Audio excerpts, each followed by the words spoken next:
Welcome to the conversation with the Women of BSV. We are very excited to have as our guest today, Craig Mason. He's a top influencer for many of us, as well as an informer, someone that we've looked to over the years for the latest information, as well as inspiration. So Craig, welcome to our show. Thanks, Rory. It's great to be here. It's great to meet some of you and see some of you again. And I appreciate the introduction. Craig, I know who you are. Rory knows who you are. Would you like to introduce yourself to our audience, and kind of give us a bit of a background history of how you came across the wonderful invention that is BSV? Sure. Yeah. It's how much time do you have? Because I could really. Okay. I'll start from the beginning. Well, basically, I live in America. Obviously, you can tell, and I have been following what's going on in the world for many years. You know, I would get into conspiracy rabbit holes 10 or 15 years ago just from things I'd find on the internet. And then I remember coming across Bitcoin from, I think it was Stefan Molyneux, who some of you may know. He talked about it really early on. It was the 2012 or something. And I think, oh, this sounds cool. Yeah, I should get it. This is great. It seems like it could be a great way around the tyranny of the state. You know, I just read The Creature from Jekyll Island and realized for the first time how bad the Fed is and all this and the centralized currency supply and everything in the whole system. And I thought, oh, this is great. I should buy some. Never really never really actually took the time to do it. So I'm not like a Bitcoin mega millionaire. So I just have been watching it for a long time. And I got really involved. You know, I was very motivated to get involved in politics and things. And I was very involved for a long time. And I got kind of jaded because I thought, the state's so bad and all this stuff. It's like, does anything going to change? And I thought, well, I don't know if it's going to change or not, but I'm tired of not being able to talk about this stuff with people. Because, I'm sure all of you experienced talking, especially about Bitcoin SV, of all the things you could talk about in the crypto sphere. You start saying, oh, well, it's the only one that scales. And it works digital peer-to-peer cash. So I wanted to start having these conversations that got me to or spread that information. So I started making YouTube videos around 2017, and I met Diddy shortly thereafter. You were one of the very first people who thought, oh, what's this weird channel? It's, But yeah, so I started making videos in 2017, and I would talk about Bitcoin sometimes because it was around the 2018 big rush up, and I could see the price going back up. And so I was looking into things like Dash, like you mentioned a minute ago, Diddy. I got involved with that, and I thought, oh, it's cool. All these different currencies. We'll see what works.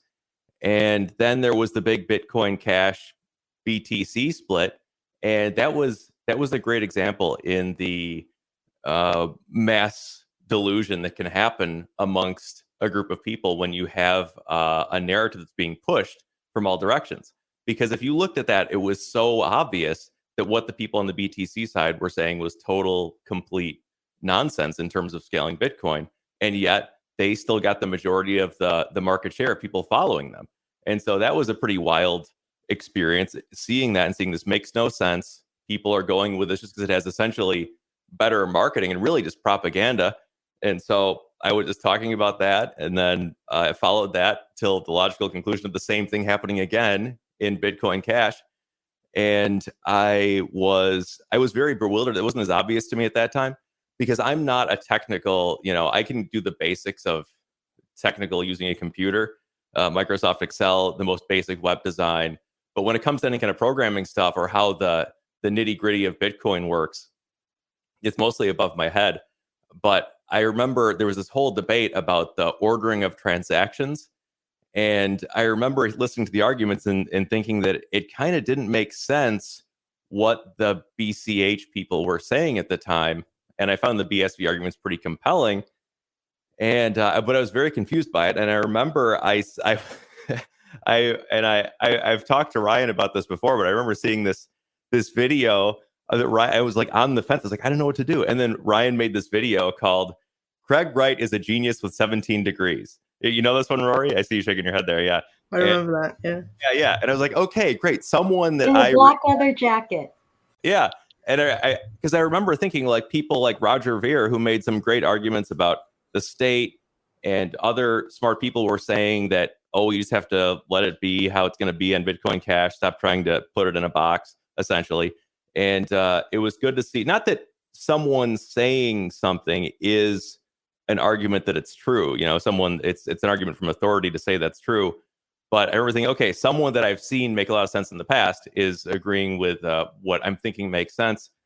And from there, it's just been, I like, okay, I think this makes sense. I'm, not that you have to pick one horse and go with it, but the arguments just kept making more and more sense with Bitcoin SV.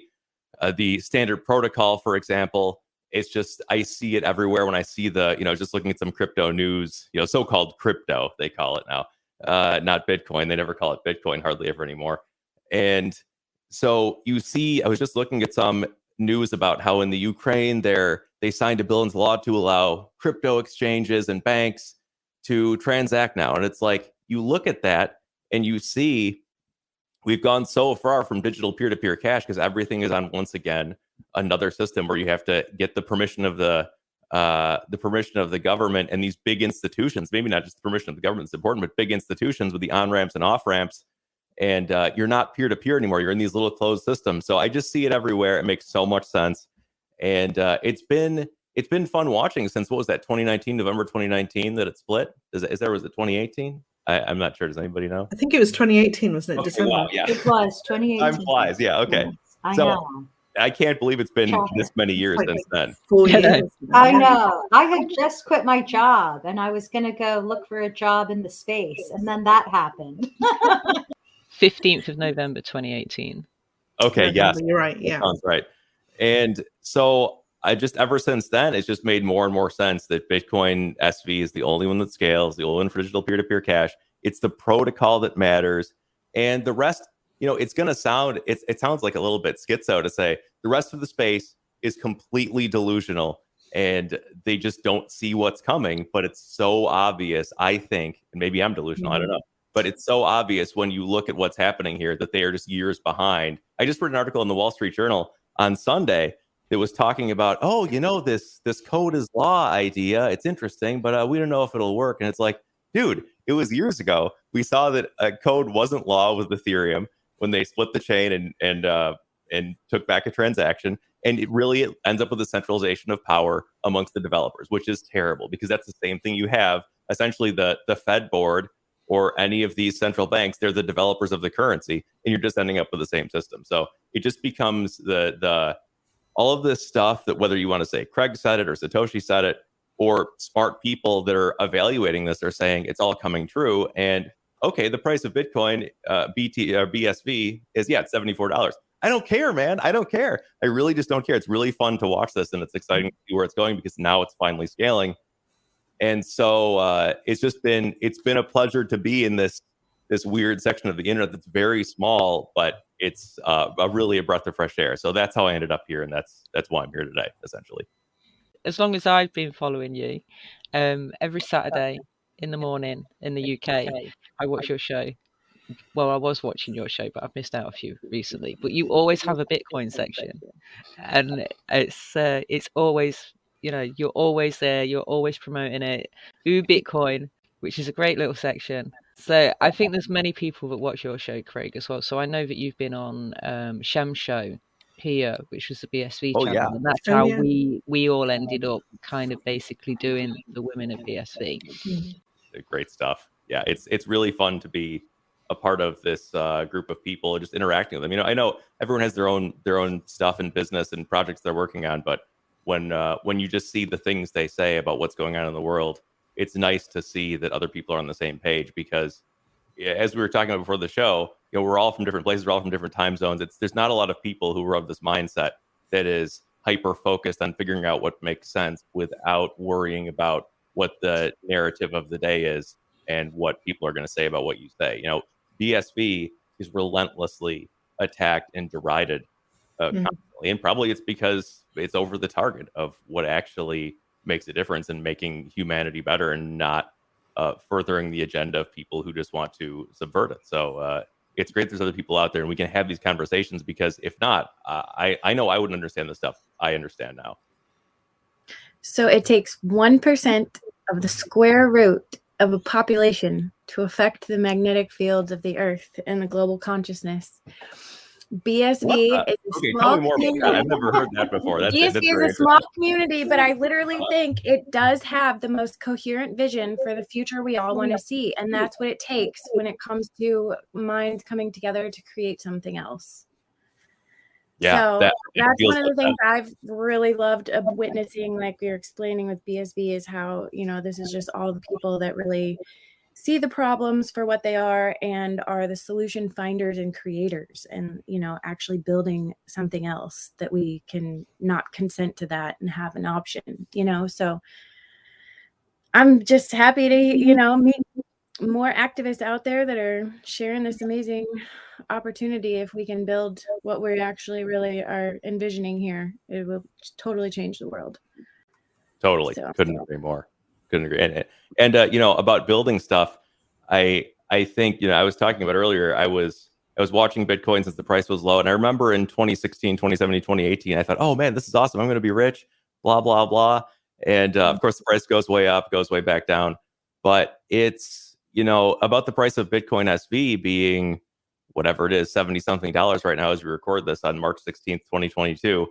It's, if you held BTC, which is not Bitcoin at all, obviously, everyone watching this probably knows that. But if you held that, anymore. Right, not Bitcoin anymore. Thank you, Rory. But, if you held that from the time, let's say when I actually bought some Bitcoin, which was Bitcoin back then, BTC, in 2017, if I held all that, I would be way money ahead from what I am today, holding only BSV, besides whatever dust I have left over of the other stuff. It is it's kind of, for me, it's been actually good that I didn't make a bunch of money in BTC. It's forced me to say, okay, I can't rely on getting crypto rich or something. I have to go out there and build things, and that's what I've been doing for the last few years, instead of trying to make money from this online crypto casino. So the mantra of building it's very powerful, and that's what's happening on BSV. People are just there on BSV doing their projects, whatever that may be. They're just building, and I know some people are concerned about the price, but generally it's more just well, we'll see. We're building. We just see what's happening and see that this can scale and create a lot of value, and that's what we're doing. And that's a good lesson for me. I can tell you that. I think it's a good lesson for all of us, honestly. I think Craig, he didn't engineer it, but if he could, he'd probably be quite pleased with how it's gone, because it's forced us all to just ignore price and focus on making Bitcoin work in the world and using it in our daily lives. And you can't buy that. 95% of the crypto community is just concentrating on where they can, make the big money and cash out. It's like a relief, I think, to not be thinking like that anymore. We can focus on much more important stuff. Totally, yeah. And you said if Craig, if I don't think he engineered it, but if he did, be pretty happy with how it turned out. Or if either way, he's happy with how it turned out. But I always bring up this tweet of his back from his old Professor Faustus account on Twitter. I think he may have known exactly what he was doing, because he's very disliked, and people say, oh, he's a fraud, he says this stuff. They said, oh, can you even code? And he copy and paste code. But I think some of this may be an act, because this is a tweet from, I don't have the date on it, but it's when he got banned from Twitter the first time. I'm guessing it's around 2018, 2019, probably a little earlier, 2018. But he says, feign badness, but keep your balance. Hide behind the mask of a fool, a drunk, or a madman to create confusion about your intentions and motivations. Lure your opponent into underestimating your ability until overconfident he drops his guard. Then you may attack. So I think he's kind of been putting on this act to. That is so based. Yeah. Art of war, baby. Exactly, Art of War. Yes. So what year was that, Craig? I don't have the exact date on it. It's cut off on the screenshot I have, but it was before he got banned on Twitter the first time, or I don't know. I think he was suspended, and banned. But it was probably about 2018, I guess. Do you know he's back? He's back on Yes, Twitter. yes, it's awesome. A bit of a non sequitur. When did you discover the Mighty Boosh and Old Greg? Craig? That is hilarious. Probably around 2008 or 9, whenever I created my Twitter account, because my Twitter account was Old Craig, which is now banned. But it was around then. Someone showed me the Old Craig clip, which was my gateway into the Mighty Boosh, which is hilarious. Oh, amazing. Yes. And have you been on Twitter lately? Do you have a kind of hidden account? Have you been in any of these spaces lately, or are you totally off Twitter, YouTube, etc.? I am on them in the sense that I watch stuff that's on there. I created another Twitter account just to view stuff. I don't post anything on there because you can't look at stuff on Twitter now if you're not logged in, or not much of it anyway. So I did create a Twitter account for that. I watch, look at occasional stuff on there, mostly BSV, because I want to see Craig's new tweets and other people tweeting on there. And YouTube, I watch some stuff, but I don't actually participate there. Where I mainly participate is watch a Gab for Twitter kind of stuff, and then also I stream on Rumble, on DLive, and on Pill.net, which is a new up and coming platform created because of all the censorship. Foxhole. Oh, the Foxhole is related to Pill.net, so they're both the same. Okay. Thank you for bringing that up as well. What's your Twitch user number? 1671. 1671. Now, I remember your YouTube. Didn't you have like 36,000 people on there, and you were uploading every day, and then all of a sudden you just they banned you? Yeah, I had about that much, 35, 40,000, something like that. And I'd been on there for this actually leads to a good anecdote. But I was on there for, like I said, since 2017. I'd only gotten one community guideline strike, and it was basically just for questioning some kind of narrative. I didn't do anything profane or incite any violence. I got one strike one time, and I was suspended for a couple of weeks or something from streaming. But other than that, I had a good track record, but they just banned me 2 weeks before the 2020 election, October 15th, I think it was. They banned me and a lot of friends I'd made there. My friend who I do a show with, Brad Calagero Gets, where We Go When We Go All channel, he got banned the same day. Red Pill 78 got banned the same day, and just totally erased. And it was for, I've got the email somewhere, but it's something like for inciting violence, or it's just newspeak for wrongthink. And so I got banned on there. But it's interesting because, as you said, Diddy, I'm an accountant, so I really like to dig into the numbers of things. And if you research on various forums, you can see how the YouTube algorithms work. Or if you've made videos on there and tried to figure it out, you can kind of ascertain on your own. Because YouTube had a really cool, and I've archived some of these statistics on Twitch somewhere way back, but they had a really cool dashboard with all kinds of analytics. You could see so much stuff. How long the average person watches your video, how often when someone gets a thumbnail, an impression of your thumbnail, do they click on it? All kinds of stuff like that. And you could see when you look up the statistics, they're like, oh yeah, this is a good rate, this is a good watch time. If you get these numbers, the algos will pick you up, and then you'll get your video promoted more. And so I worked on that. And at some point, I started to get picked up in the algorithms, and I was getting hundreds of subscribers every day, and until it lasted about a month, and then they just completely shut it down. And then I would get almost no subscribers ever. And the point of that is to say is that when I would look at my statistics, they were getting slightly better over time. More people were watching and clicking, etc. But it was obvious they were shadow banning. I mean, this is obvious, everyone does it now. But the point of that is to say, now I'm getting to, is that there's a whistleblower from Google, and I can't think of his name. Let's see. I think it was Zach something. I don't know. Maybe someone knows. You know what I'm talking about, Rory? Yeah. But he said that around, I think it's the same guy, or maybe another whistleblower, but he said around 2016 when Trump got elected, previous to that time, it was all, okay, we're going to double our watch time. That's our main metric on YouTube, watch time. Or at least it was. We're going to double our watch time over the next few years, and we're going to grow this platform and make a bunch more money. Because, you know, they're a public company. They're a for-profit company. They're trying to make money for their shareholders. Of course, if you have a platform where your revenue is advertising, you want more people on there to get more ads watched and get more money for you, make your bonuses and make profits for your shareholders, increase dividends, etc. Then around 2016, when Trump got elected and they started really coming down and banning people, the narrative inside Google totally changed. You know, you can see these videos from inside Google. They're all crying when Trump got elected. You know, love or hate Trump, whatever the case is, they're very concerned about this change in the narrative that's coming, or that's happening. And all of a sudden, the talk from the whistleblower's account, it switched from being concerned about the metrics to stopping this viewpoint. Zach Voorhees? Voorhees? Is that how you say it? Google Leaks by Zach Voorhees. Yes, that's the one. I unless I'm thinking of a different whistleblower, he's definitely a Google whistleblower that I've heard a lot of this stuff from. But they would change the views, they would ban people, they would take people out of the algos, and the whole culture at Google changed from trying to make money to, oh well, this is very dangerous, this narrative that's getting out there. So very, very weird, very sinister stuff. So yeah, short story long, I got banned from YouTube about what is it, a year and a half ago now, and it does, the censorship does work because YouTube is by far the biggest video platform. If you are consistent with what you're doing on YouTube and you make engaging content, you will grow and you will get a lot more people watching your stuff. I would, as I said, I really looked into these statistics and enjoy looking at them to figure out how to make the most out of the process.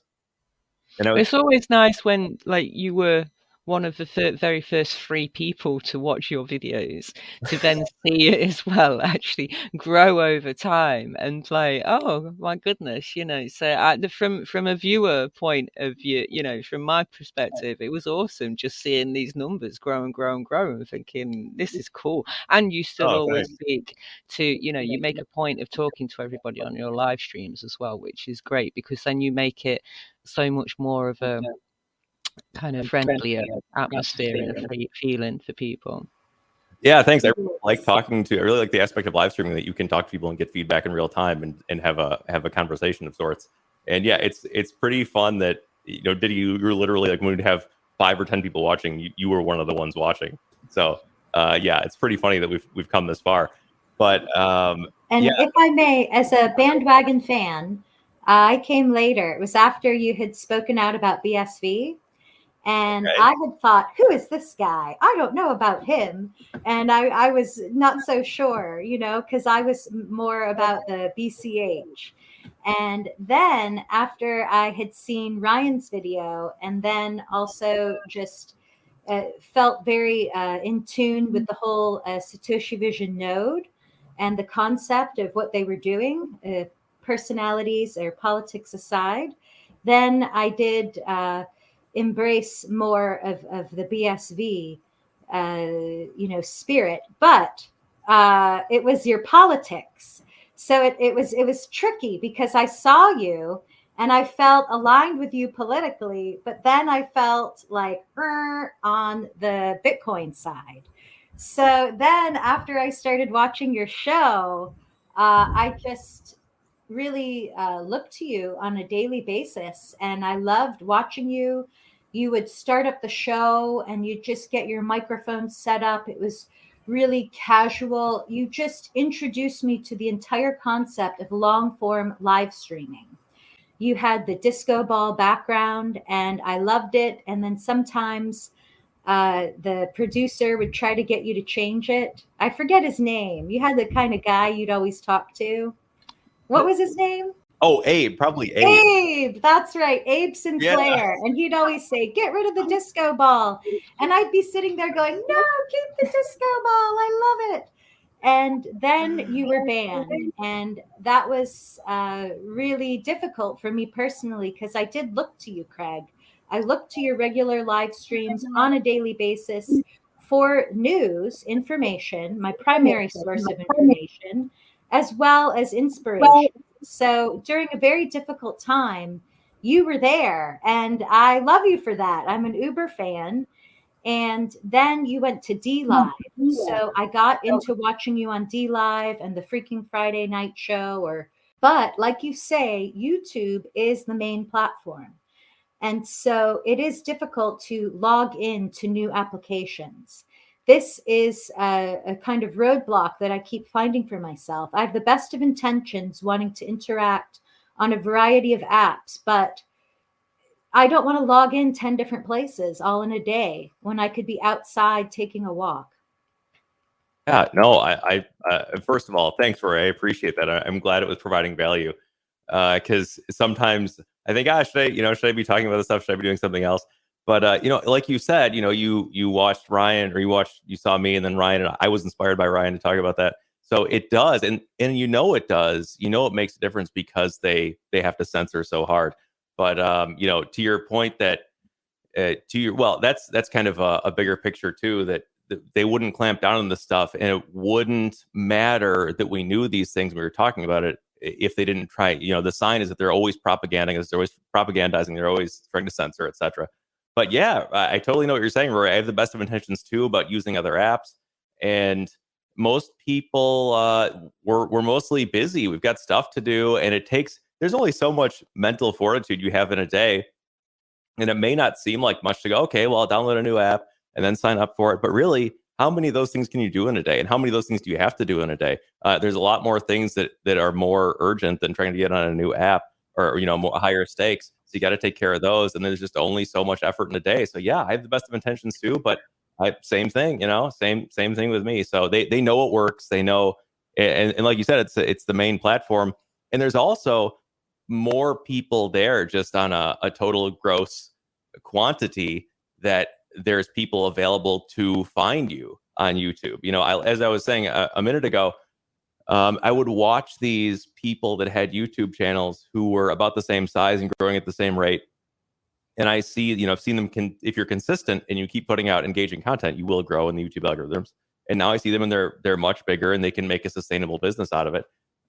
Whereas if you get banned, that's difficult to do. So it's just, but as they say, it's, you'd only catch flack when you're over the target. So if you're experiencing being banned, as Lydia, I know you've been, I'm sure many others here watching have experienced it. It just means that you're saying the things that are counter to the narrative of a pretty evil group of people. So that's true. I wear my ban with pride.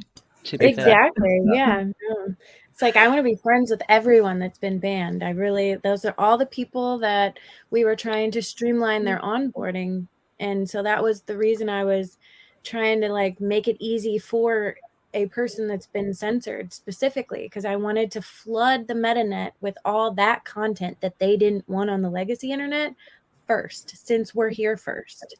I mean, people have years and years and years worth of content that needs to be uploaded. Some of these, especially these change agents with their content, they need to get that on the blockchain as soon as possible because of all this censorship stuff. So that was my whole intention, was meeting the needs of the censored individuals to help get the content out there and, allow it to help change the world. Because clearly, people have struck a certain vein. Can you tell them about the project, Casey? Can you elaborate on it for Craig so that he knows the direction it's going in? I've seen I watched a whole hour and a half interview with you and Ryan, but please, for the sake of people watching, I just wanted to say that because I really think the project is awesome. I'm excited to be a part of it. So go ahead. Thank you. So, I mean, obviously, Ryan is from St. Louis, so he came into town after fleeing California, and just made sense for us to connect. And when we just started talking about all our different ideas and intentions, it made perfect sense to come together and he's the tech. I'm going to stay with the marketing with you ladies and everything, and just keep moving forward. There's so many things that need to be built from the technological standpoint in order to enable a whole new actual meta net. We really aren't there yet technologically until some more outer edges of the puzzle get built. So that's what's happening now in the background. And so once those protocols are completed, it's going to enable an entirely new user experience for an entrepreneur like yourself to monetize everything you're doing and from one central place. So my Be the Broadcast brand we are still fleshing out all the details of what brand's going to go where and how are we going to structure this. So basically, like, Be the Broadcast is going to be the umbrella company that has different products that allow someone to be their broadcast on the internet, uninhibited and fully monetized with Bitcoin fueling your whole business globally. So it's going to be a series of different products that will, like I said, you'll either be able to run them all on your own URL, or however you want to host that. It'll be more of a choose your own experience once they're built. We're starting with the link in bio alternative, just because I think Linktree is involved with corruption and I didn't want to use their platform to build link trees for my audience. So I asked Greg Ward, I'm like, how do I build a blockchain-based alternative to Linktree that will raise money and track it with the blockchain and give it to things that are actually creating positive changes? So we're just trying to flip the script, in the new technologies that we can deploy for an entrepreneur that make it feel good again and enable you to, market directly peer-to-peer with your audience. And then, just imagine how that's going to change the world. For each individual being able to support ourselves doing what we love. And that's what they don't want, is people in their hearts being passionate about something. So I'm really excited about enabling people to be the broadcast and broadcast anything they want, from their hearts. Our email product is going to be called Heartmail. So it's, bringing that awareness into all these products is that we're interacting heart to heart. When you send a message, you should realize that we're sending that from our hearts. So, it should, it'll really change the way people interact, I think, just an awareness level of the way the platform feels and what it, conjures up within you. Like, all these platforms are really, creating such negative emotions in people in an underlying hidden way. We've got to get rid of that kind of stuff. So we're kind of building all these products on like permaculture principles and just consciousness principles. So it's going to be really fun and they're going to feel really good as you use them. And like I said, you'll be able to fully monetize. So it's still coming together, but I'm extremely excited and I feel honored to be witnessing all these positive and productive people working together to really create a whole new digital experience for people. So can I chip in there? The one thing I want to say about it is they can sort of fragment the truth. They can't hide the truth, but they can kind of fragment it and fracture it and make it so that we're all scattered in different silos. And we have to check 10 different websites and all the rest of it. It makes it more difficult to kind of. And the lovely thing about this, Heartmail concept and the Be the Broadcast is that, yes, we're all going to be like, it's just individual kind of nodes now, but we're all going to kind of connect to each other and subscribe to each other, which is probably how it should have been in the first place. Well, like, imagine being able to monetize your video that you're putting out, just like Streamanity right now, and specify what you're going to pay to your people that share for you and all the different features, and just being able to do it on your own URL. Yeah, that would be freaking awesome. Yeah, so that's what we're building. Go ahead. Then that's why I was so excited when I watched the video, when I watched you and Ryan talking about it, is because if I was able to do that from the beginning, I would have, I've always had this, it doesn't keep me up at night, but just this sinking feeling when I'm doing it that I can get cut off at any point from YouTube. And I have been, and I knew it was coming. I've been cut off from all these things that I made money on and built something up, that it is something you build up, that it's hard to rebuild. It's not like when you get banned from YouTube, okay, it doesn't take my 40,000 subscribers and go somewhere else. With what you're building, they can't take that away from you. It's your own URL. Think about the energetics of those 40,000 people, just real quick. Sorry, I look at the amount of hours that you put in, because it was one video a day, which was 10 minutes, and then you were doing like extra long ones over weekends and stuff, and you were doing live streams. And when you consider that was over a 4-year period, 3-year period, that is a hell of a lot of work, and that is priceless as well. I mean, and then it takes you. I've said this before, but I will say it again. You can't monetize on YouTube until you have 1,000 subscribers and you've done 4,000 hours, and then you can start being monetized. So what Casey's talking about is you're monetized right from the word go. There's no kind of having to have 1,000 people following you or 4,000 hours. You've already been able to earn from those 4,000 hours before you can even monetize on YouTube. I mean, when you look at the stats, you've got 500 hours of video are uploaded every single minute to YouTube, and there's over 5 billion videos that are watched on a daily basis, and that's going to another platform. So if those, like, for example, when you did go, how many people stopped following you because they couldn't find you on YouTube? You know, it's like, I mean, I knew you got reasonable.tv and you've got the D Live, and so there was an alternative. But when you were coming up in those, the algorithms are throwing you up, and there's just random people following, and then they see a video they like, and then they follow you. It's like, what happens to those people? You know what I mean? You didn't take all 40,000 with you instantly. They had to kind of come and find you again. So with the reasonable.tv, which is your website, if you were instantly just allowed to be able to broadcast from there, I think, you know, again, because you're fragmented. So I think it's a great idea as well, and I think it's something much needed. Oh yeah, absolutely. And that's the reaction I had when I heard Casey and Ryan talking about it, is, oh yeah, this would have been awesome. But you know, it's the past is what it is. It's been a great lesson to learn, and I wouldn't have seen the need for this when I started 4 or 5 years ago, because I didn't realize the censorship could get to this level. And so I'm just ready to keep going on a new platform, and it allows for so many things, not just keeping your own domain and not getting unpersoned to a bunch of people you're connected to, but also the micropayments aspect is cool too, because more people are willing to do a like for 5 cents once they get on board with the Bitcoin SV. Ryan, how you doing, man? Good to see you. But yeah, with the micropayments too, it's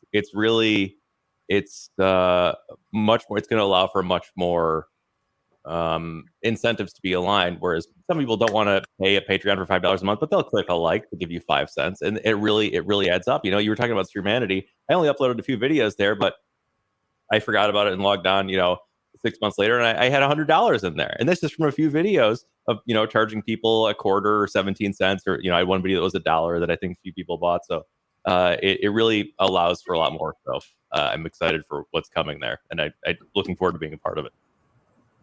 How did you get all of your users back? Or did people look for you, or? No, like Diddy was saying, it's like you have attrition from that move, because a lot of people don't know how to find you, and they're used to YouTube, and it's just human nature. You like what you're used to. So I was getting, I don't know, probably 4,000 or 5,000 views a video on YouTube, and then I was getting, I don't know, 1,000 thereafter. Or on live streams, I would have, depending on the live stream, 500, 1,000, somewhere more than that, and then it was a couple hundred after that. So, and I've built it back up a little bit, but it's not to where it was with YouTube. And I think some people got disillusioned with the whole movement of the political stuff I was talking about. So it's not just the censorship, but it is what it is, I guess. People. Your show is so much more structured now than it used to be. Oh, thanks. Yeah. You in a microphone just rambling on about Bitcoin. That is and bird so talk. True. Yeah, well now I love bird talk. Yeah, there's And a real also, good structure. Yeah, you've got garbage time, you've got bird talk, you've got the Bitcoin segment, and then you've got your soundboard, which I did like the Huru and something about a sausage as well. Oh yeah, there's this guy on YouTube, Tex, and he said, "Daddy, what's a sausage?" It's all a bunch of weird stuff. Yeah, right. It's funny. You guys, you also introduced us to Joey Mormon. You said that your wife liked him. So I thought, okay, well, if his wife likes him, I'll watch. And then I got deep into the Joey Mormon scene. I will turn on Joey Mormon and leave him on for 4 hours, even when he's totally ranting. But sometimes he'll play the music and it's beautiful. And I love his little video segments. So you really gave him a lot of mentorship. And then also you and Brad together are a lot of fun. Is that the Friday night show? Yes. Yeah, I think I managed to catch one of them. It's about 3:00 in the morning. Yeah, that's not an ideal time for you guys.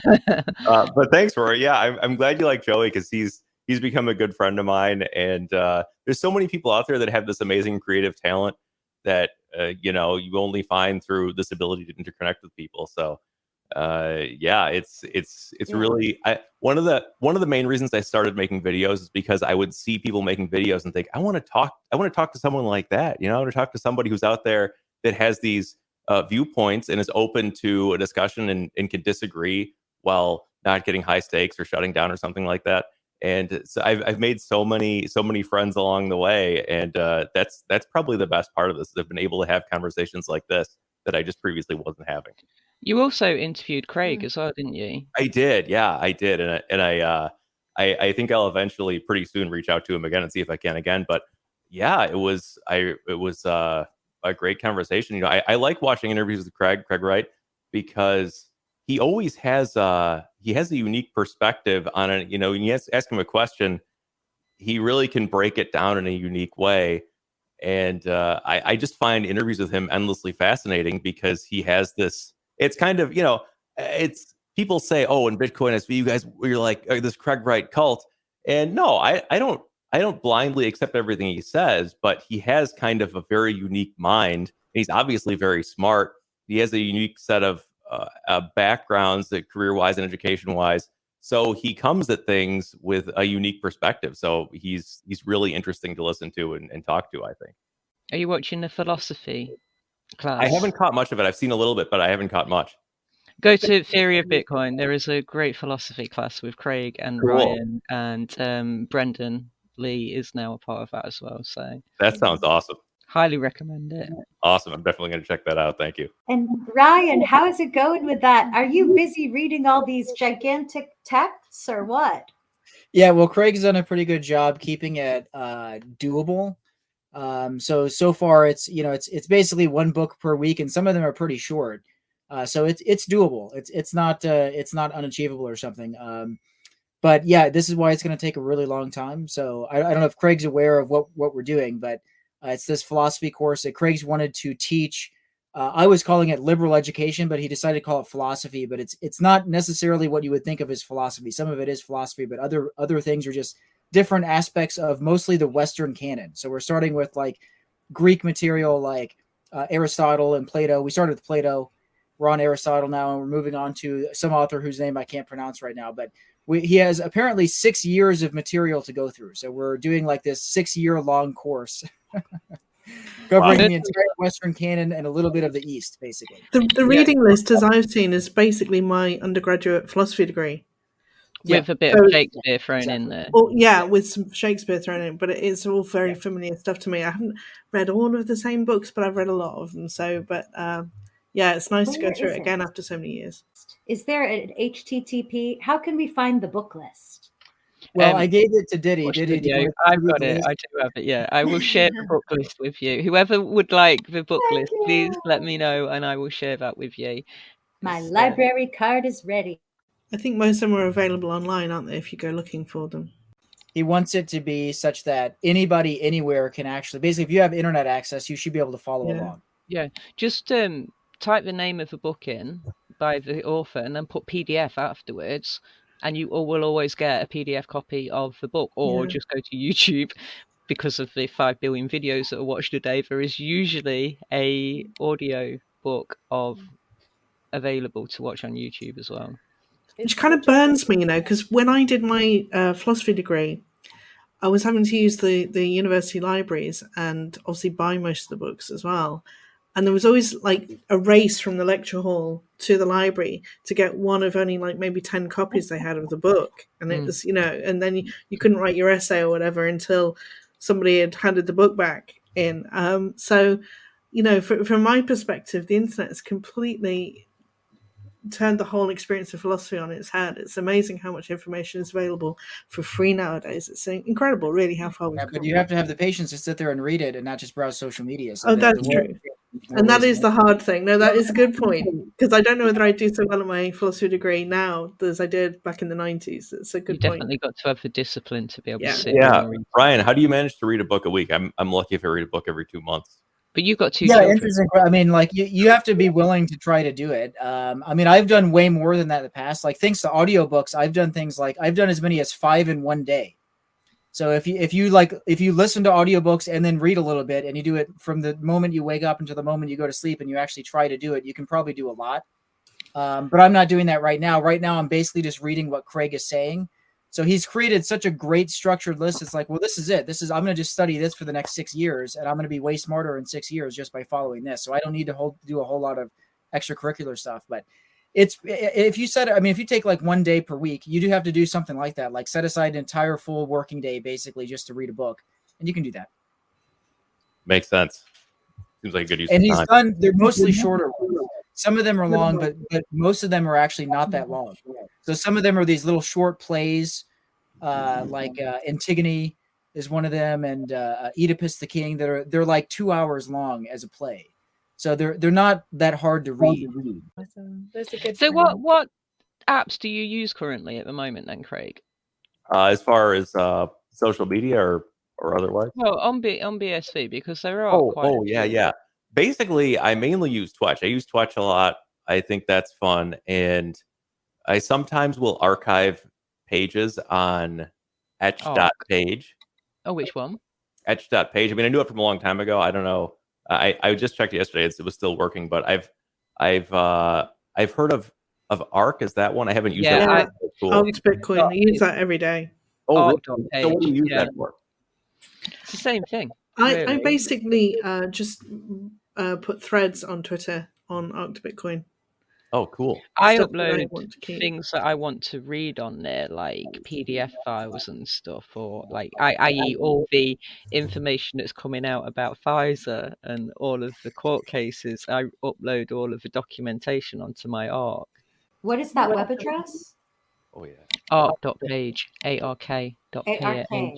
I'm sure it's if you want to actually use it on Twitter, you want to do @Arc2Bitcoin.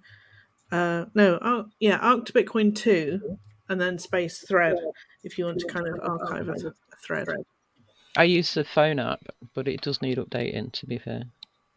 How would your life change? Well, I don't even want to say it, but if you had full, Twitch on your own website.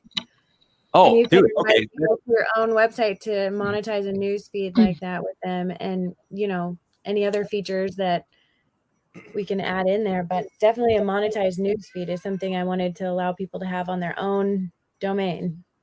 It's funny you mentioned that, Casey, because I had this idea for a project that I think will work much better when you can do exactly what you're saying. But I'm sure most of you are probably familiar with the Drudge Report, which is just a basic web page that puts up a lot of news links. It's an aggregator site essentially, but it's not very good anymore. It was good in years past, but it's not very good now in terms of the quality of what they put up there. But there's other sites like Populous Press and Citizens Free Press. And my friend Brad and I, who we've mentioned here a minute ago, we do a show on Friday nights, the friggin' Friday night show. He's the Where We Go and We Go All channel, also banned from YouTube. And we started a website called usable.news. And it's essentially a news aggregator website. But the reason I wanted to do it, we just started it, I don't know, 3 or 4 weeks ago, we launched it. And the reason I thought, okay, here's a competitive advantage we can have. Not only that we are on top of the news and we're curating what I think is useful news, but also if we could integrate Bitcoin into that and make it such that you could have, it could be very simple. It could just be like a Twitch like or heart, and you just click it, and then it counts it up one, and it gives 3 cents or 5 cents to the website to keep it going. You could have a really cool service that would be unique and people wouldn't have otherwise. So that's another reason I'm really excited about the project. I think integrating something like that, exactly what you were saying a minute ago, Casey, it would be so cool, and provide a service that also shows some kind of proof of concept of what people consider to be useful because they're putting their money behind it. And it allows for a curation of news that's not just a centralized hub of what someone's viewpoint isn't. Sure, we're curating what goes on there, but it'll offer some input from people, and you could go elsewhere. Other people could do the same thing. So the thing that gets me excited about the future of Bitcoin and what you guys are doing is that it's going to allow for these incentives of people to discern information and allow for people that are trying to put information that's useful and not part of the narrative out there. And no one can stop it. With peer-to-peer digital cash, no one can stop someone from sending 5 cents to me unless I'm doing something illegal. So that's not the case in how it's been in the past, and it's makes for a brighter future, I think. Mm-hmm. Definitely. Absolutely, the unstoppability of it. Craig, what's your thought on wallets? Like, do you prefer having your own private key, or do you like a hard wallet, or do you prefer to just have something that's holding all of your stuff for you?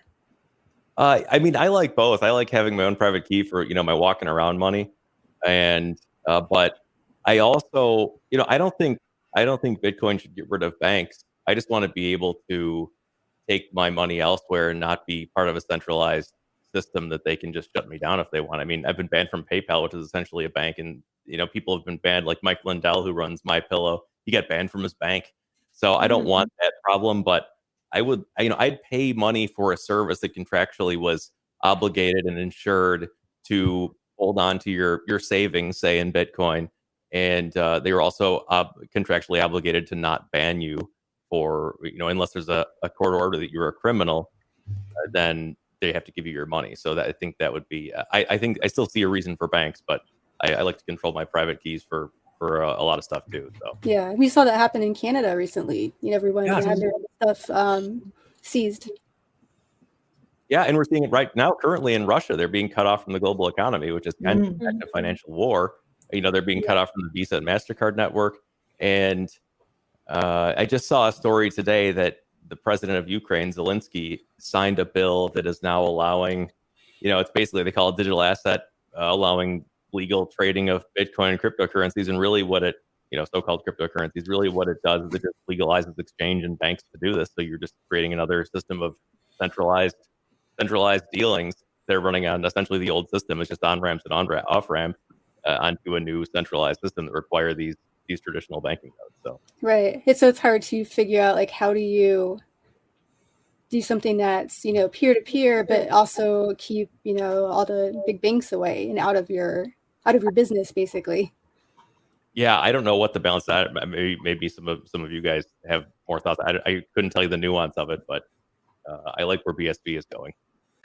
Well, just preserving the ability to spend small amounts of cash, freely, I think is probably the most key facet at the minute, isn't it? Obviously, really big money flows we probably do want to track, but people shouldn't be harassed, who are basically just living their lives for spending $10 here and $5 there.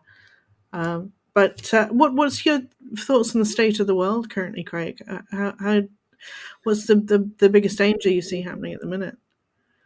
That's interesting. The biggest danger, I think, is that people continue to buy into the narratives put forth by a group of people who definitely don't have their good in mind. Mm-hmm. The same people who have brought you endless war for decades, to the response to the virus pandemic, and telling you, you can't have your livelihood if you protest in the wrong way, or you don't take the medicine they tell you, which the fallout from the vaccines is continuing to be even more interesting every day to watch. You see propaganda everywhere about, it's blood clots in the brain, like Haley Bieber's, are getting more and more common with young people. Young people have heart attacks and drop dead all the time now. It's totally normal. Why is it happening? Is it climate change? And it's like, okay, I think we know what's happening here. But the thing that I think is dangerous is that people don't see that scam. And I think they are waking up to that scam. The danger would be if people do continue to fight with each other and don't unite and say no, like the truckers in Canada did, and said, no, we're not putting up with this. Because the power we have collectively to just say no, it's extremely powerful. It essentially can't be stopped. I think it's not a matter of logistics, but a cosmic law of the universe that you can't take away someone's power and their dignity if they don't allow it to in the long run. And if people don't wake up to that and don't unite and have enough people gaining critical mass, that we say, no, we're not putting up with this. We're not going to shut down our lives every time there's a virus of some kind that you say we have to do. We're not going to take medicine and not be able to have. I mean, people lost their jobs because they wouldn't take a medicine from Big Pharma that did not do what they said it would do. They said you go back and watch videos saying, oh, it's we're going to stop in its tracks. We'll get back to normal. And then no, then you need a booster and then another booster. And the side effects are way worse than they said they were. And these companies make so much money, and people just will look you dead in the eyes and go, yeah, you need to take the vaccine. Well, what's the evidence? Well, they give you the NPC stare. So that NPC stare, this willingness to just go along for the sake of fitting in, it's totally dangerous. It's it's how the Nazis came to power, essentially. And they say, oh, you're a Nazi if you like Trump, or you don't like the current thing. Oh, you're evil. And it's total projection. These people are on the side of fascism, and they don't even know it. And so the biggest danger of the world is that people don't wake up to that. But I think they are. I think it's going well. I'm very hopeful for the future.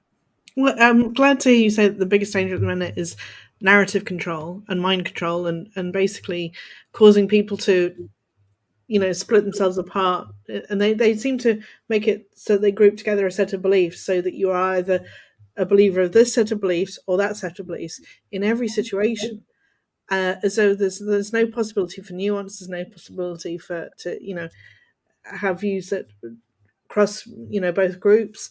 It's this like false dichotomy where they make it seem like there's only these two options, and it's so cleverly done and engineered, and it feels like that's what happens in Bitcoin.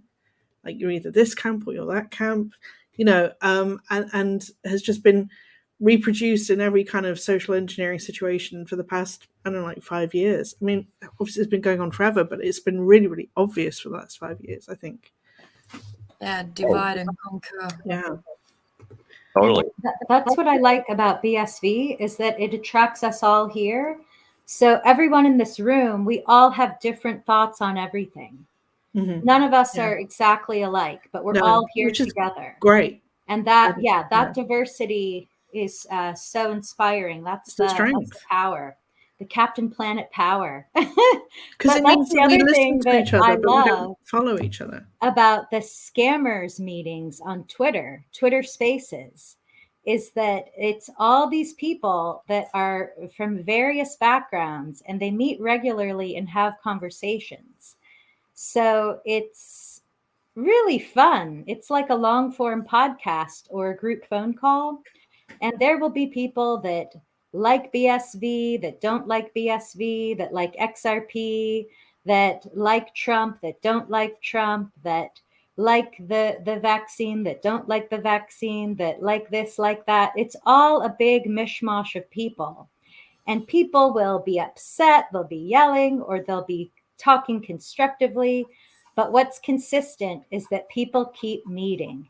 They keep talking. Yeah, it's like imagine a monetized version of that on your own URL. Yes, but what I mean is, for this moment, it's that people meeting and conversation that is so exciting. And not giving up on each other. Have you been on the Twitter Spaces? Have you listened to the Scammers Meeting Room at all? I was in one the other day, and John Maplin was in there, and I was like, I remember you from Craig's show. On Map, I haven't heard in ages. Yeah, so I think he's got his own podcast now and everything. But John has Camelot Castle, and Camelot Castle obviously is very mythical with the King Arthur, and it's in Tintagel, and it's a beautiful place. So I would just plug that. I'll say hi to John, because he was in one of those calls. Oh, Tintagel's an amazing place. I went there as a kid on a school trip, and it felt very magical because we were reading about Camelot at the time. Now, when Craig does his show, he also very nicely pulls a lot of information from British newspapers and British websites. And I love the way that Craig pronounces things, because he'll say things like Leicester for Leicester, and it's like Nottingham. Exactly. That's the one I think of with you, Diddy, because here it's Nottingham. That's what it's how I'd look at it and say it. But Diddy has red pilled me to the pronunciation question, which is it's Nottingham. Yeah. Yeah, and we have a phrase called "A up me duck," and I put that out on Twitter the other day, and somebody did a picture of me as a duck with blue hair. With blue hair, that was brilliant. Yeah. So "A up me duck" is a localism for hello. So just to let you know. I've got a magnet with that you sent me, Diddy. It's still on my fridge. A up me duck. Oh, fantastic! Yeah, I did send you. I think I sent your little one a little Robin Hood teddy bear. And I sent your wife some Nottingham lace, because Nottingham used to be very famous for lace back in the day. Yeah, my son still has the bear. He loves it.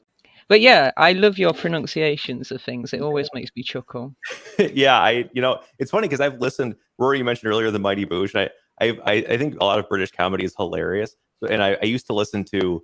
I'm sure Diddy. Maybe we probably talked about this, but I used to listen to Chris Moyles, who had a morning show. Yeah, Moylesy in the morning on BBC Radio 1. Yeah, Dave and all that. Yeah, they were brilliant. I mean, comedy really Dave. were. Yeah, really. I mean, Moylesy went off to do Jesus Christ Superstar. Did he really? Yeah. Wow. I don't know what he's doing at the moment, but yeah, very much so. And there was something else as well, wasn't there? That you were saying about the Mighty Boosh. Well, I did actually meet Noel Fielding once, because no kidding. Well, twice actually in the same week, because I worked with him on the film called Bunny and the Bill. And in the particular scene that I was with Noel Fielding, he's in a bright pink matador costume, and it's a bar which is made in a studio out of milk crates. So we used to get our milk in crates. So they piled all these crates up on top of each other, and they put different lighting effects through them, and they put glass jars in them, so they look really nice, like they were walls. And he's in this bright pink matador costume, which was very tightly fitted, and he bent over and he split the bum on the matador costume. That is literally about the best thing that happened all day. And then the week later, I was working at the. No, it was completely unscripted. The week later, I was sat opposite him as well, and then the week later, he did a show, a Mighty Boosh show at the Ice Stadium, and I was working there for a bit. So I saw him again, and he recognised me. So I was like, "Hey, up, Noel, how are you doing?" Wow, that's that's cool. my story about Noel Fielding. He's got the most beautiful eyes. Seriously, I believe it. Yeah, I could see that. And Bunny and the Bull is a really good. If you like the Mighty Boosh, I highly recommend watching Bunny and the Bull, because it's a very good movie. Tell us a little bit more about what you're doing these days, Craig, because I actually have not watched you as much as Diddy and Rory, so I don't actually know where you broadcast these days. Craig's my hero. Saved my life. I won't take credit for that, Diddy, but you're one of them as well. But yeah, as far as what I'm doing now, well, I mean, I'm in my life, I do some accounting. I'm an accountant. I do like outsourced CFO services for businesses. But I've still been working on the channel, and I love doing it. And I just talk about, before it was, I would talk so much about, okay, here's what's going on in the world, and this all is very important, I think, to get out there. And I still think it is. But now, with what's happening in the world, I think there is an awakening taking place. And the people who have been watching this for a long time, we're kind of there now to be the people to talk to our friends and family and be like, yeah, this is pretty crazy, right? It seems like there's some conspiracy, because endlessly they are saying one thing and another thing happens. And it always seems to hurt the middle class. And there's just too many coincidences for there not to be some kind of collusion here going on. Mm-hmm.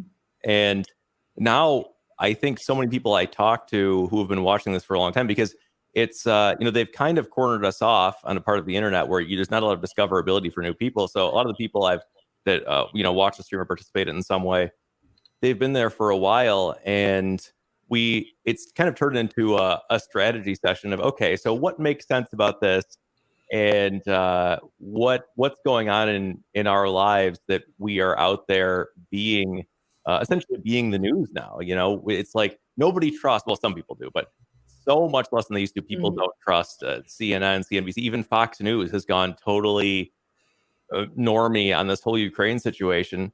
And it's like, for example, my mom called me up when this was happening. She's like, oh my gosh, this is so crazy. This is so terrible. And I'm like, dude, we don't know what's going on here. Let's see what's happening. Let's see what happens. There's a lot of shady things. seem to be taking place. And I mean, I think I know that when everyone that has a terrible track record, for example, CNN, Fox News in many ways, and the whole corporatocracy of every corporation, all the media, all of Hollywood, they're all on the same page saying, you have to support the current thing. Like there's this meme with the NPC guy that says, I support the current thing. And you know what I'm talking about? And it's like they're all on, you must support the current thing. Look at the watch. You're getting very sleepy.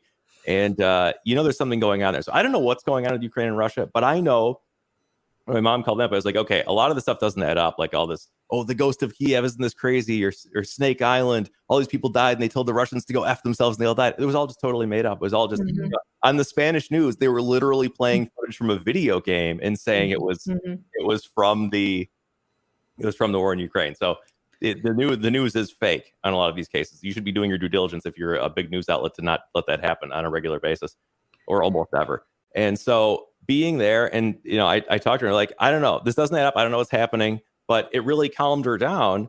And she's like, okay, yeah, I guess we'll see. But she's kind of freaked out about it. And they need us freaked out. So if more people, that I'm talking to or we're talking to are getting that same perspective and sharing that with their friends and family, because on the average stream, I'd say maybe a couple hundred or slightly more or less are watching that. But they all have so many connections in their own personal life, spouses, friends, family, coworkers, etc., that they're being the fly in the ointment when everyone they need the narrative needs to be ubiquitous, because if there's one person they're going, wait a second, this doesn't add up, we don't need to freak out here, that can be a really calming force, and that can be very detrimental to the narrative. That's why they always have to censor these things. And there's enough people out there that have been following this for so long that and the narrative continues to get more insane. Like this whole Ukraine thing, very weird. Mental. The whole coronavirus thing at the end of that was completely insane. And so now there's just this network of people out there who, like Rory, have been following this stuff for a long time, and Diddy, and, probably all you guys really have been following this for a long time. And it's like, okay, no, I've seen this one before. I know how this goes. And let me just tell you, this doesn't make any sense, and point it out. And we've learned to do it calmly. We've learned to do it in a way that people can relate to. And we've been saying this stuff for a long time. And now it's all starting to come true. It's like I saw that I saw some kind of meme that was, it was like the Onion or Babylon Bee or something. It's like nation faces shortage of many things, including new conspiracy theories, because they all came true. So it is, we have this network of people now that, getting back to your question about what am I doing on stream, on the content I'm creating, it's kind of a strategy session, checking in with people that are out there, being this network of people that are calming everybody down and pointing out the BS in all this current narrative. And that's essentially what we're doing. And I think it's working well. That's wonderful. So needed. And our emotional states have been weaponized. I mean, that's what I was trying to say earlier. They really have. So when a lot of us are feeling better emotions, the world will be more peaceful. So, I mean, they want everyone in that fear state and anxiety and stress, and because that's hysteria, really. I mean, literally. So I love what you're doing. I'm so grateful there are people out there like you that are helping to calm people down, because I mean, I'm not 100% subscribed to the Q narrative of trust the plan and, just wait for some savior. I mean, obviously we're taking our own actions in our own lives to the best of our abilities, but we have to definitely stay calm and connected and not at each other's throats through this. So anyways, I'm grateful for people like you and the content you're sharing, and you if you will do us the honor to be one of the first people to use our software, more than happy to get your feedback from it. Once it's ready, we'll be bringing it to your table to start playing with. So I'm excited to start using it. Yeah, I'm really excited to use it too. And I'm so grateful that other people out there are doing the same thing. Everyone that I've talked to and has continued along this journey, it requires the network of people. So I'm really glad that people are doing that, and I really appreciate it. I've lost some really good friends. Luckily, my family is sometimes they freak out about stuff, like I was talking about my mom, but they're generally pretty red pilled at this point, and they've changed so much over the last few years of what's happened. but it's really encouraging to see how much that's changing. But like you said, they use our mental state against us, and your brain, when it gets into the state of fight or flight, when it's freaking out, it literally can't think logically. The brain scans show when you're in that state, your prefrontal cortex basically shuts down, and they count on that in order to push these narratives that, when you can calm down and look at it, are completely false. So literally, war is peace, freedom is slavery, ignorance is strength. Out of 1984, they get people to believe this total nonsense, down to 2 + 2 = 5 almost with some of this stuff. So. This is something I saw a meme. It says trauma literally changes how our brains function, yet people are really out here saying, just let go of your past.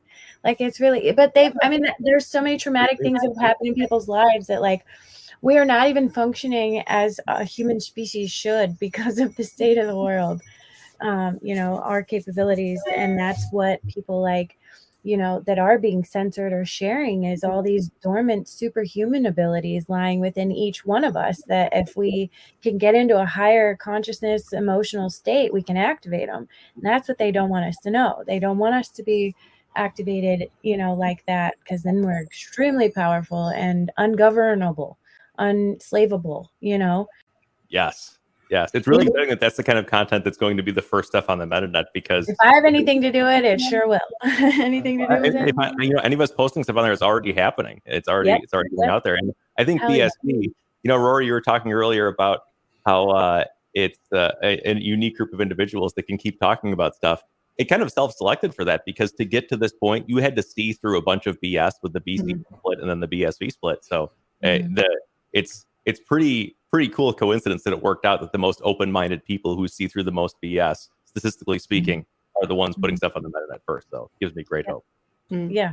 Even though maybe there's things that we might align on, there's more for everybody. So I just would like to emphasize, we don't need to be so-called red-pilled. We could be a big lefty, and we could still be open-minded and here involved. And I think that's really important. Also, I think that, with this great awakening, we cannot expect everyone is going to say, wow, you were right in the end, or that everyone will say, wow, I agree with you now, or I see the light.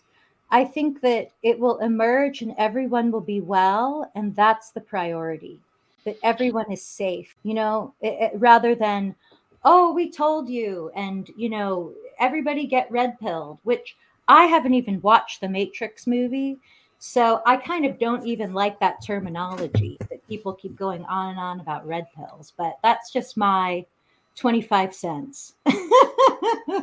Everybody to get on one side or the other, like pick a side, be on a side. It's like, in the UK, the GHCQ did come out and admit that they had used psychological war tactics on people to purposely put them into a state of fear. Now, they've already said that and admitted that in this country, and that's why all the, there are no restrictions anymore. It's all gone. And 24th of March, there will be no more COVID rules at all. It's all scrapped. So it's interesting that, because I know that your government, I do not see as ever coming out and admitting that they use psychological tactics on people to put them into a state of fear so that they would follow the narrative, whereas ours have. Yeah, because on top of that, like over here, a lot of us in the early 2000s grew up on free news. None of us were paying subscriptions, so now all of our news agencies has to find ways to scare us and keep you, going back to reading. And really it's our fault, because this is where we're at. That's a because really we win good stuff point, for free.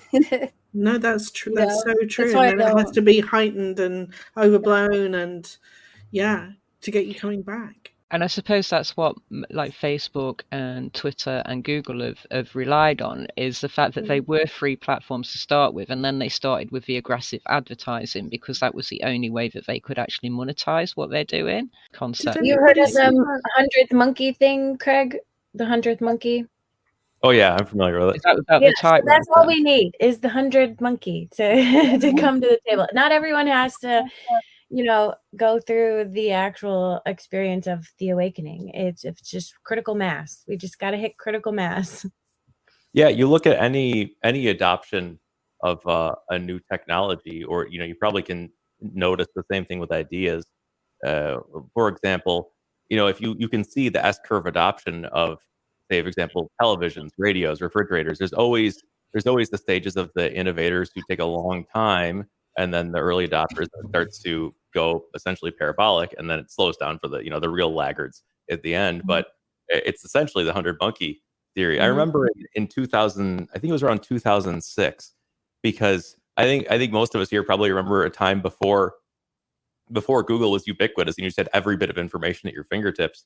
But I remember around that time realizing, oh wow, it's so crazy that you can get all this information. And I just noticed everyone around, all of a sudden, it was like overnight, everyone's like, okay, we can get all this information. And I remember talking to my uncle about it. He's like, yeah, it's really crazy. And just everyone happened all at once, that all of a sudden now we've all adopted the internet is a thing, and you can find any information you want on Google. I think you're right, Casey, that it's just a matter of getting that critical mass of people, which I think is already starting to happen. And this will cease to exist. The Great Awakening. Amen. Do you have any advice for people who are starting out? Starting out in what? Podcasting. Oh, okay. Yeah, sure. Yeah, hey, I was gonna say Ryan and I are gonna start a podcast soon, so we need to know what kind of mic you have. I like your mic and all that. Oh, okay. Well, I mean, don't get me started on gear, Give but us some advice. Oh, come on, let's have a tech talk. okay. Let's talk here. This is my arm, Diddy. This is the Electro Voice RE20, and it's kind of a gold standard of radio mics, but it's the bang for your buck is insane. They're about $400, and is it wireless? No, it's not wireless. It's XLR. It's a dynamic, which means it doesn't need to be powered, but it does need to be boosted. So it has to go through a preamp. You could use like a cloud lifter, or there's another one, something technical. There's another cheaper one that's really good now that just is finally making its way here. But this is going through, and this is like another $250 piece of gear, which is awesome.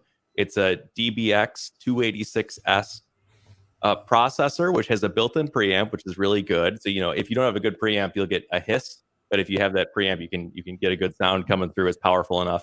But it also has a compressor, so you don't get those big voice spikes. That sometimes you get clipping. Like wait, is that a compressor which is built into the amp that you've got, or is that a compressor that's actually a piece of software that you're using? Because there's two different ways of doing it. Yes, no, it's built in. It's like this long. I can't pick it up and show you because it's cabled into stuff, but it's this long strip of, I don't know, about 10 different knobs, and the compressor makes it so you don't get you don't get too quiet, or you don't get clipping. I can yell into this and it'll still be in a good range where it doesn't clip. And then it has a couple other things like a de-esser, so your S's don't sound annoying when you're listening through headphones, and a couple other things. But basically, I was talking to, Joey Mormon, you brought up, Rory. I was talking to my friend Joey Mormon, and he's a total audiophile, like a musical genius.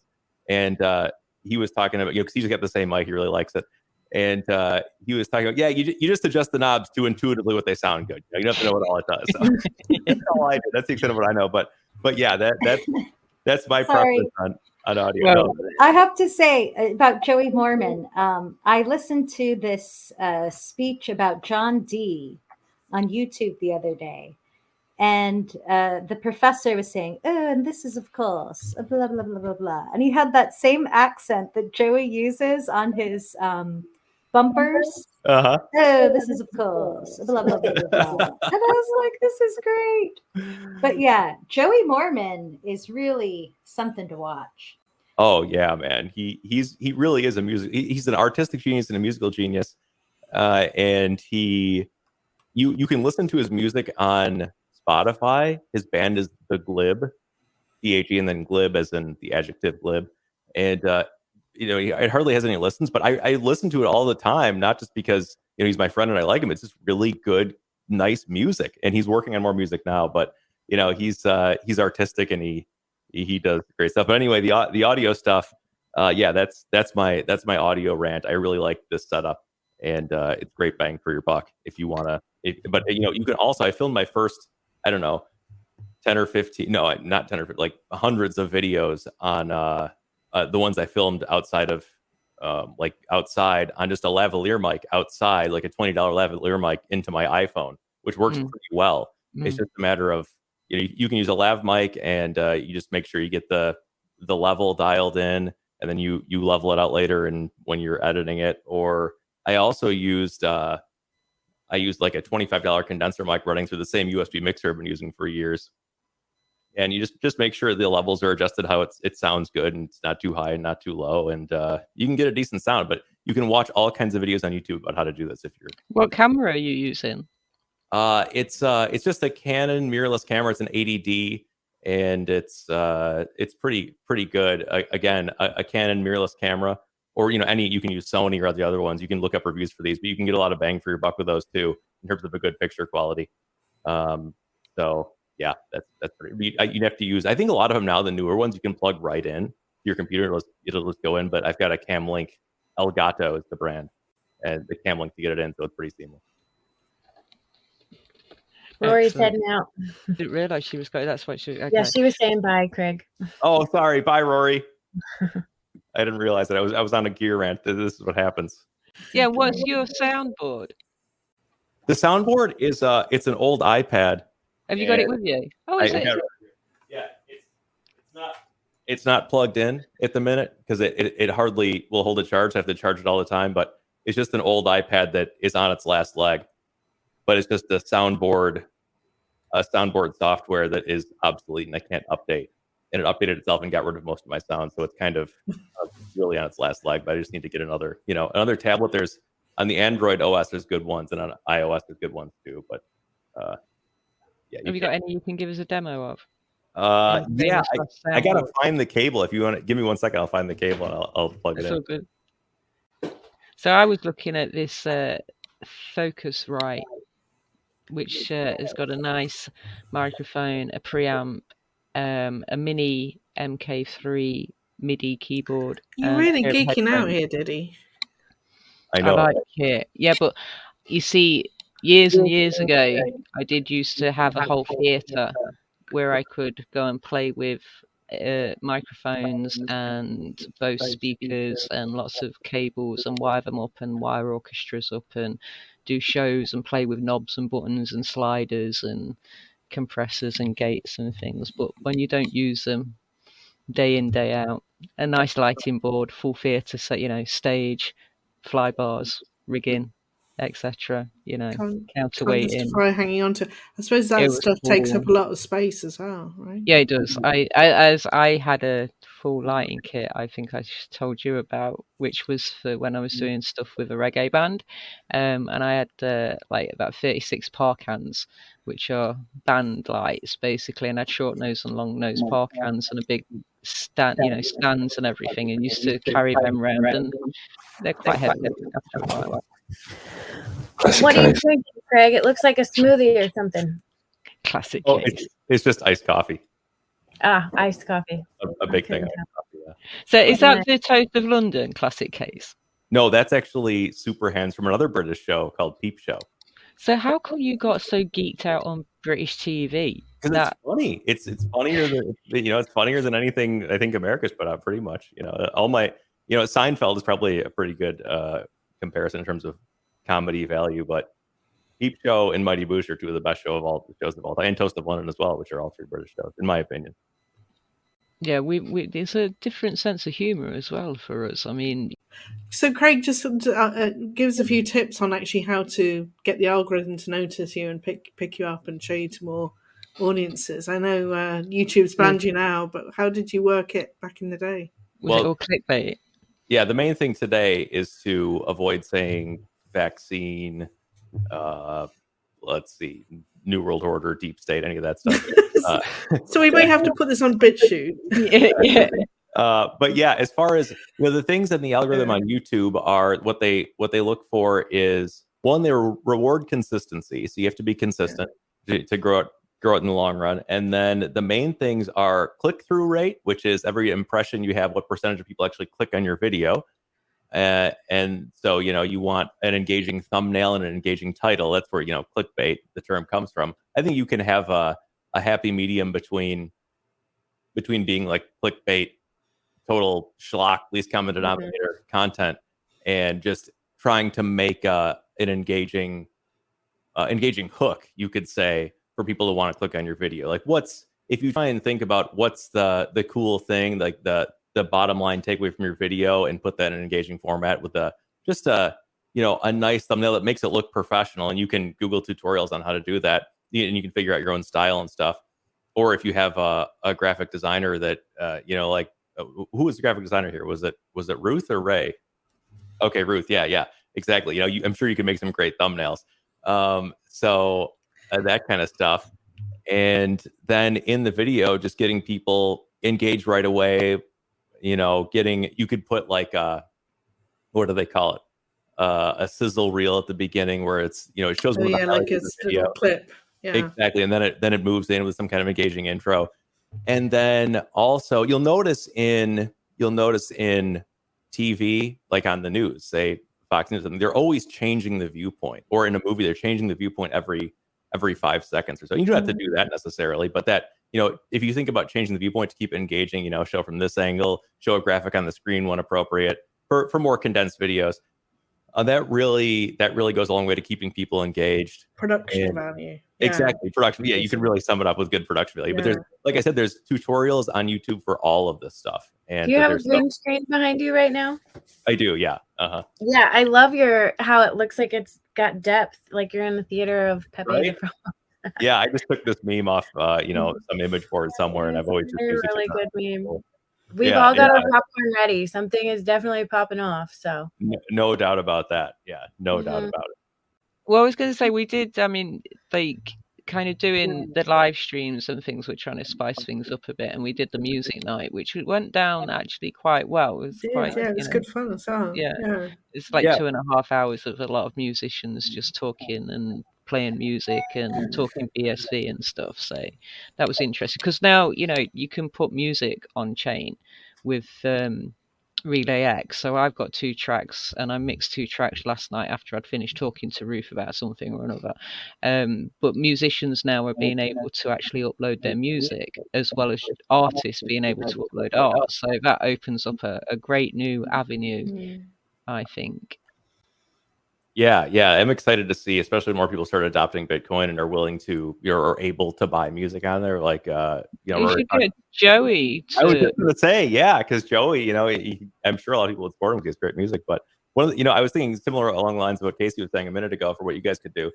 That is, if you had just a few good clips, and then you could use the kind of, I guess you would call it the clickbait model, clip those out. Because long form content, it doesn't get, it can get picked up in the algos in the same way, but short things can also get picked up, big emphasis on shorts, with TikTok. I think it's like hashtag short, isn't it? Yeah, so basically like 1 minute videos. We should maybe play with that. Yeah, the little clips that I've got going on TikTok can also be kind of utilized on it's all about YouTube. shorts nowadays, isn't it? How many hours a week do you dedicate to your show? I'd say at this point, probably 12 to 15 on average, I'd say. Okay. Yeah. And how many shows do you have a week? I have 3 a week. Three a week. Is kind of more news. Friday is the friggin' Friday night show with Brad and I, where we go all Brad Gladro gets. And we just have we basically chat about what's going on in the world and the implications of it, and then we take calls for an hour, and then Saturday morning, it's kind of more for, Saturday morning video. It's just free form talking about whatever is going on in the world, wherever it goes, and then a little bit of Bitcoin, a little bit of nonsense news, and then, as you mentioned, bird talk, which is literally just talk about birds. Because I love birds. And garbage time. And garbage time, yes. Some weird news stories. And it's funny, bird talk kind of just happened because I don't know how it came up, but I mentioned, I think birds are interesting. A lot of people do, it's, like bird watching is just a hobby people get into. I happen to like it. And so many people were like, yeah, this is awesome. I love birds too. Let's talk about birds. And now on Saturday, it's like people are like, okay, enough of this. Let's get to bird talk. So I never thought that would happen, but somehow it did. So are you guys seeing a bunch of stories around the world of birds being affected by 5G or anything? I've seen a few things circulate, but like you guys are really plugged into the bird. The bird are news. You seeing any more of that? I'm just curious because. Yeah, there's, there was a big one recently where a big flock of Mexico. Birds, yeah, exactly. In Mexico, just kind of crashed into the ground, and they thought at first they hit some kind of fumes or something, and then they said it was maybe one of the birds took a wrong turn because there's only one bird steering. But they said, oh, it couldn't be 5G. But then the argument in the article from the professors was just it couldn't be 5G with no explanation. So there's weird stuff is going on. I don't know. I couldn't tell you exactly, but yeah. I know there was a concern from pilots how it was going to affect, flights at a certain height as they're coming into land. It could mess with their because it's beamforming, isn't it? So it's like really concentrated beam of high wave energy sort of thing. And it's quite a different phenomenon from the usual radio waves and stuff, isn't it? Yeah, I don't know what's going on with it, but I've noticed, I don't know if you guys have noticed, but I've noticed my internet has only been worse on my phone. Oh, same. It's bloody terrible lately. Yeah. In fact, this video here, I think we've had the worst sound we've had in ages, haven't we? And I can't help but think that it's maybe an internet issue. Yeah, and everybody I talk to says the same thing. I told the story the other day, but my sister-in-law, she was having trouble on whatever network she was on. She called up the place, and they're like, well, it's because we're servicing towers in your area. And she's like, and it turned out she'd been traveling halfway across the country for her job and having the same problem in both places. So that's obviously not what it was. But that's how so many things are this day and age. They just don't have an explanation and they don't care.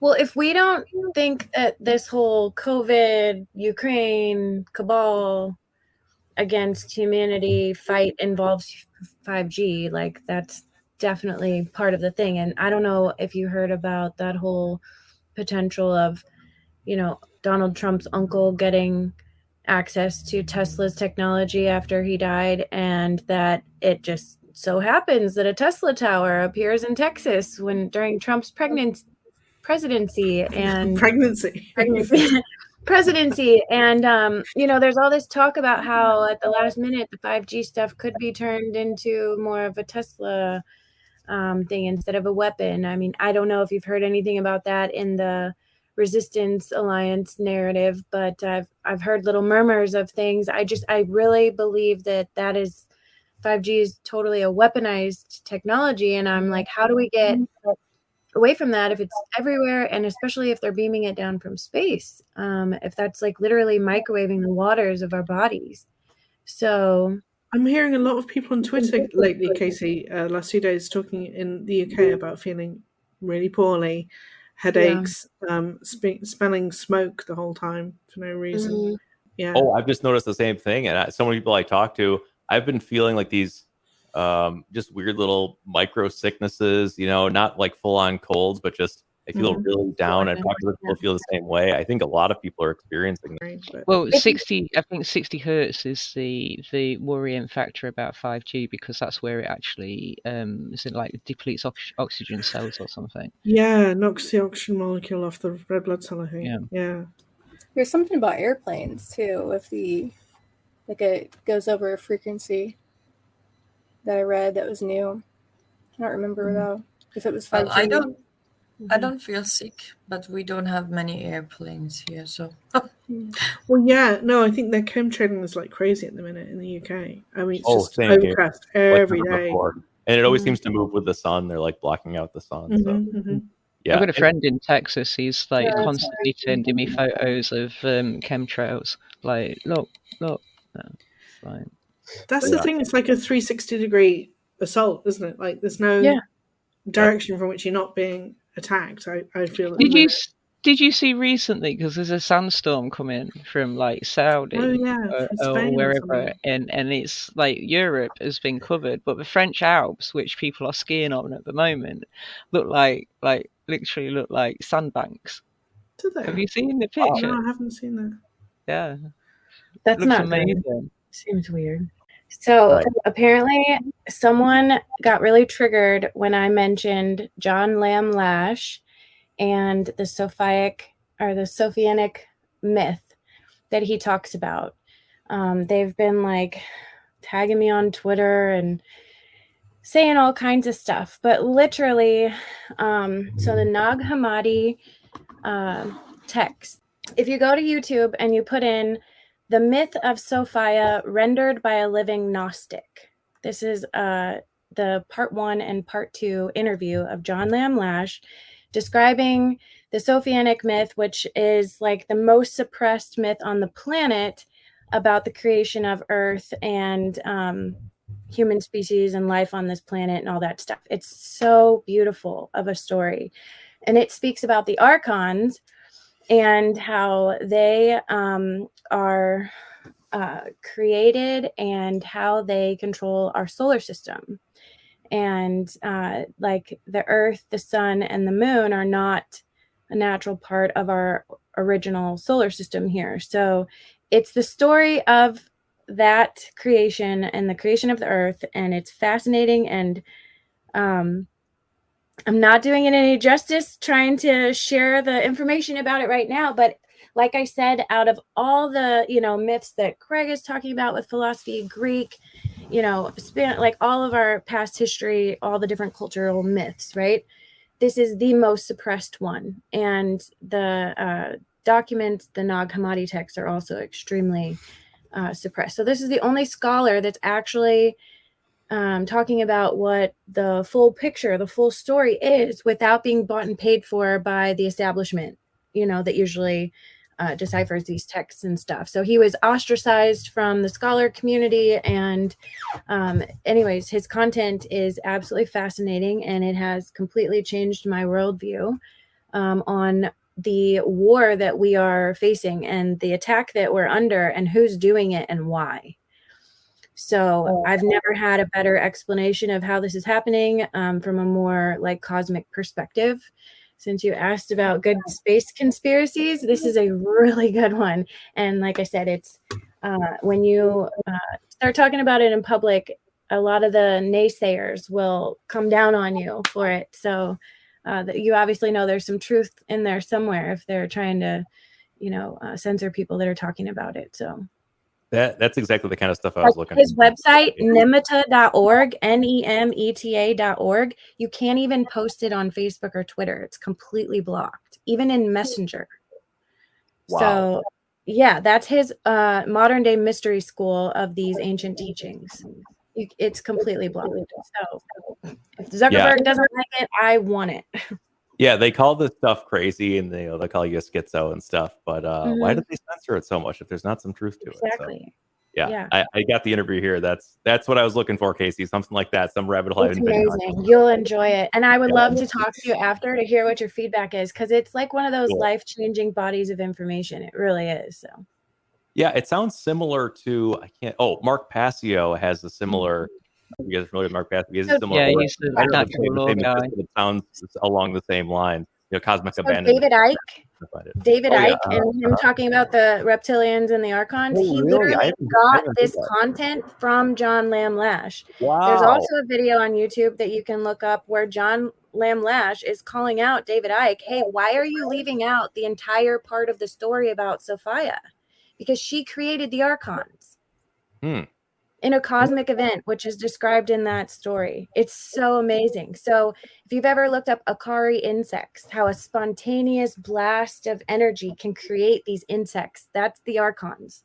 So it's so beautiful and fascinating. You're going to love it. And I want more people to talk to you about it. So after I mentioned it, I got some hate. And then I also had multiple people message me and be like, man, you are on the right thread to have found BSV and the Gnostic, you know, intel and all that stuff. So I know there's other people out there that are able to see the truth when it presents itself to them, and you'll feel it within you, that resonance as you listen to this story. This it's one of the most beautiful creation stories I've ever heard, and it predates all Abrahamic religious texts, all cultures. So it's speaks of the creation of Christianity and why it was created and all of that stuff. I mean, it's. I don't know anything about it, but I noticed they're talking about morphic fields, and I'm definitely. Well, and that morphic field is what the Cabal is playing with, like how a flock of birds can fly in unison, right? Like, and a school of fish can all go in the water and turn at the drop of a dime really fast and move together. They're connected to a morphogenic field of that school. So the human family is also connected to a morphogenic field on this planet. And that is how they are manipulating us from that energetic, emotional level. I on a micro level, it's how our body parts are formed. Mm-hmm. Yeah. Morphic resonance, and Rupert Sheldrake, he's also another Gnostic person out there that's talking about all of that morphogenic field stuff. His TED Talk was completely banned.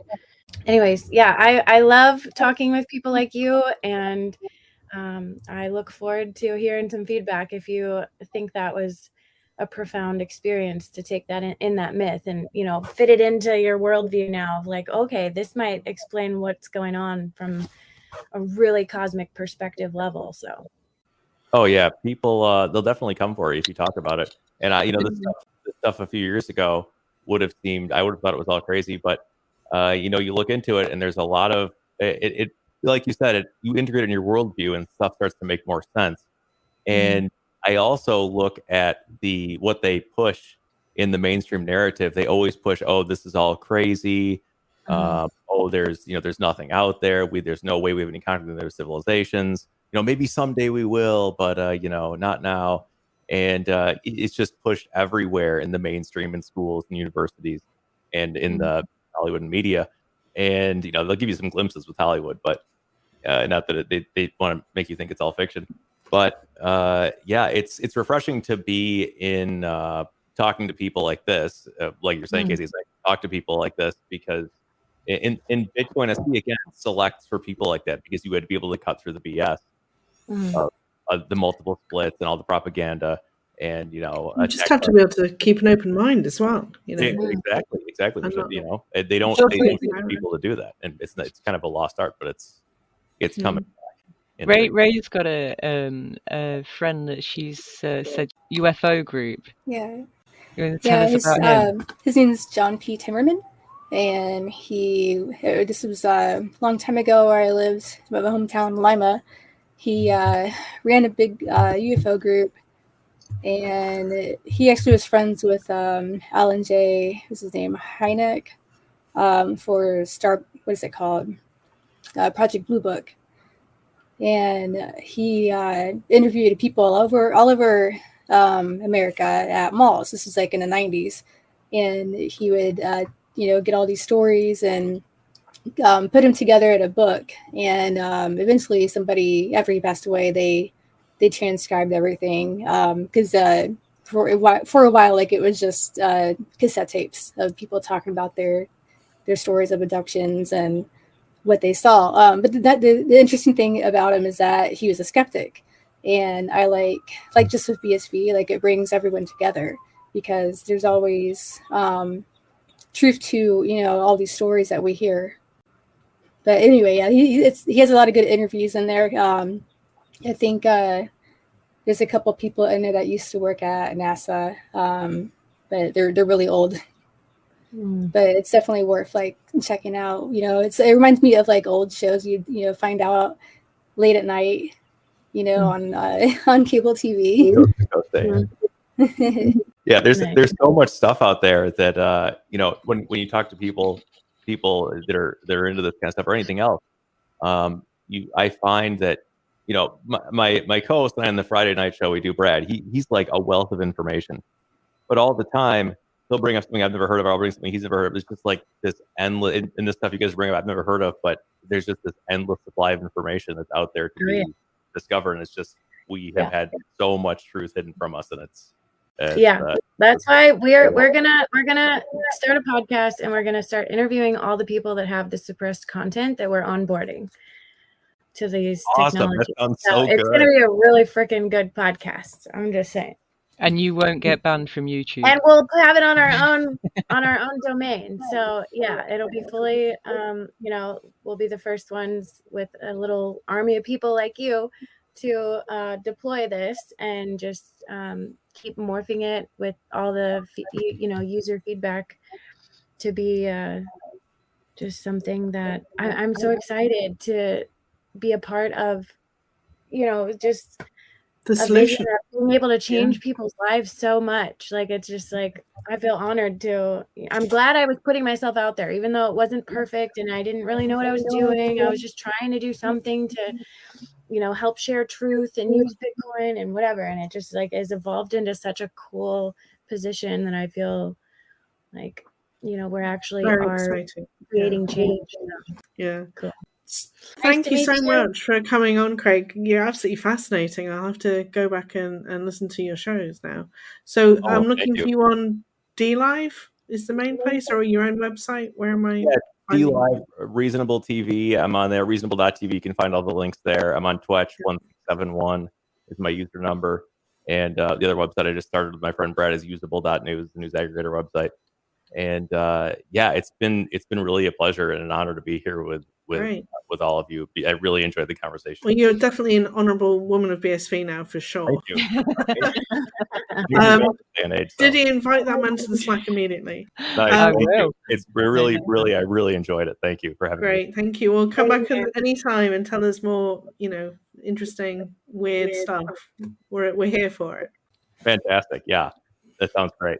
I look forward to Look at Corpy. Corpy. We love you, Corpy. Sorry, she's not horribly deformed, really. Okay, I'm going to say bye, folks.